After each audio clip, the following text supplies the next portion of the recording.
जी आपको बताते चले कि उकाड़ा के रहायशी उमरा की अदायगी के लिए जाने वाले 5 अफराद वादी प्रवाह के करीब कार हादसे का शिकार हो गए। उकाड़ा से district bureau chief Rao Saeed Anjum की रिपोर्ट। जी राव सईद अंजम, तफसील से आगाह कीजिएगा।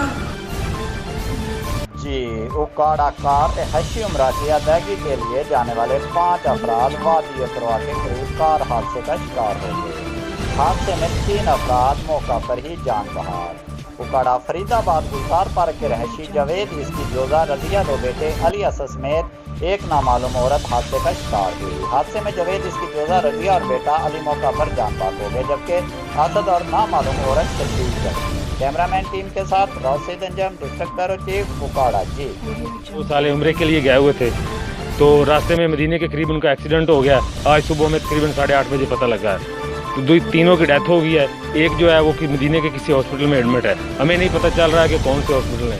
तो हमारी हुकूमत पाकिस्तान से, अपना चीफ ऑफ आर्मी स्टाफ से, ये यहाँ इमरान खान से, अब वज़ीर आला पंजाब से हमारी रिक्वेस्ट है, हम आसमान का रिक्वेस्ट करते हैं कि हमारी डेड बॉडी वापस लाने में हमारी मदद की जाए। हम आपके बड़े शुक्रगुजार हैं। हमारे पास इतने मसाइल नहीं है कि हम डेड बॉडी के खर्चे बर्दाश्त कर सकें।